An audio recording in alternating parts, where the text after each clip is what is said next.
جی ایک second doctor صاحب. جی گوہر صاحب بتائیے. تقریر تھینک یو نہیں. جناب اسپیکر. نہیں 1 منٹ میں لوں گا جناب اسپیکر. سب سے پہلے تو جناب اسپیکر جس طرح اٹیک ہوا ہے اسلام آباد میں بڑا سیڈ انسیڈنٹ ہوا ہے اور دہشت گردی کے خلاف ہم سب اکٹھے ہیں اور دہشت گردی کا ناسور اس ملک سے انشاءاللہ ختم ہوگا. لیکن خدا کا شکر ہے کہ اتنی پولیس پریسنس کل موجود تھی کہ suicide bomber couldn't make it to the ججز and to the lawyers inside the complex اور اس پہ بڑا دکھ ہوا ہے. اس کے بعد جناب اسپیکر آپ نے ذکر کیا ہے ڈائلاگ کا. جناب اسپیکر ہم نے ڈائلاگ کو کبھی جانے نہیں دیا. ہم نے ہمیشہ سے ڈائلاگ کی بات کی تھی.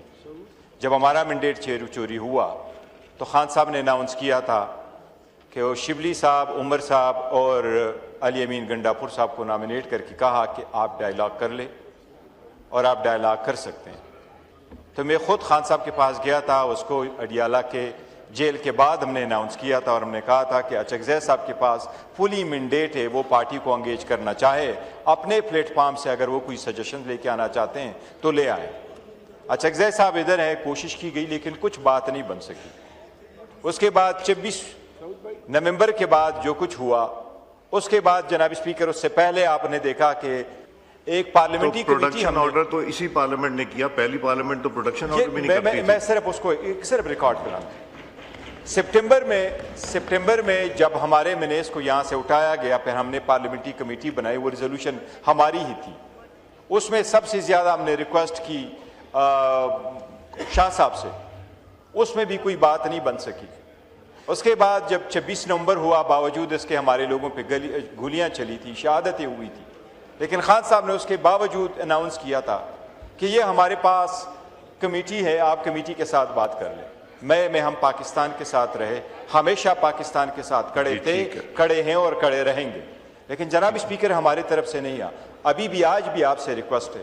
میں نے پارلیمنٹ میں بھی کہا کہ ایک صوبے کے وزیر اعلیٰ کو آپ ملنے نہیں دے رہے. ملاقات تو کرنے کی اجازت دے.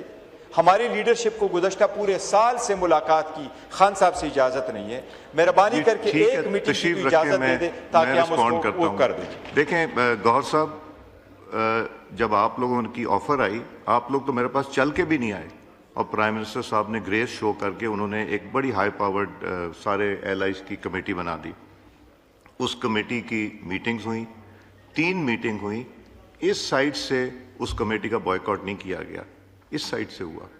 آپ لوگوں نے اس کو کنٹینیو رکھیں کچھ نہ کچھ نکلے گا بہتری نکلے گی. بٹ میرا کام ہے فیسیلیٹیٹ کرنا ڈیسیجن آپ لوگوں کا. بٹ میں یہی کروں گا. پلیز اب لیٹس موو آن پھر کرتے ہیں. ڈاکٹر نفیسہ شاہ صاحبہ.